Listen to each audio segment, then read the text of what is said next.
Let's go now to the forecast. Obviously, it's been a wet week, but there's sun on the horizon, literally. Yeah, it looks a lot better, it seems like, for folks who are waiting to, I guess, get a little bit at ease after this week. Timing it out with the weekend, which is kind of nice. It's been a wet week, kind of what we expected, but things are improving quickly. Even today, we've seen some massive improvements, even though we have scattered showers out there still. A new wave trying to push north, and keeping a close eye on this.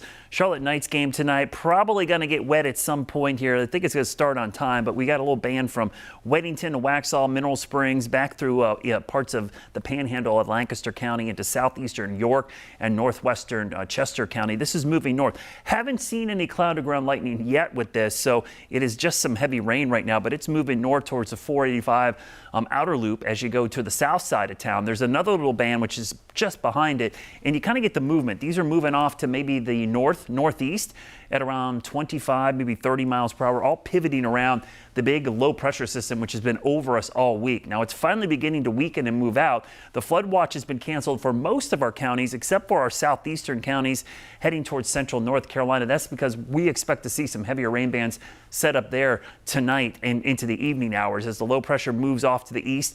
That takes the heavy rain with it. So that's why you're seeing most of the flood watches now east of here. Tomorrow will be a better day. Even sunshine on and off throughout the day should allow temperatures back in the 80s. And then the weekend looks great. Saturday, yes, there's a 30% chance of a pop-up shower or storm, but kind of the typical summer pattern. It'll be dry most of the day, except for those isolated storms. And then on Sunday, we're going to see a beautiful day. I think we'll see mostly sunny skies with just maybe a very tiny shower chance. Tomorrow, look at this. Temperatures in the 80s. The sun actually poking through from time to time.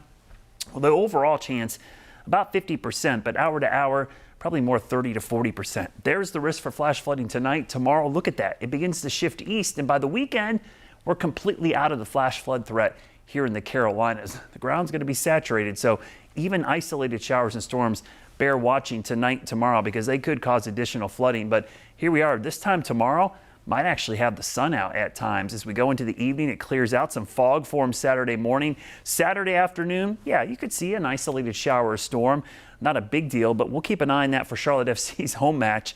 I think the tailgate might be a little wet, but by game time, we'll start to dry things out because the chance on Saturday is pretty scattered, and they'll be moving quickly. Sunday, close to 0%. We'll keep it less than a 10% chance, but it stays muggy. The one thing we've seen this week, cool temperatures, but lots of humidity. The rain chances, again, decreasing, so the amounts we see will be lower over the weekend, but then next week they'll go back up, especially on Monday as a strong cold front sweeps in from the west. The low pressure gets out of here, but here comes that cold front on Monday. That should give us a pretty good chance of rain for Monday afternoon. Your Guy Roofing 7-day forecast.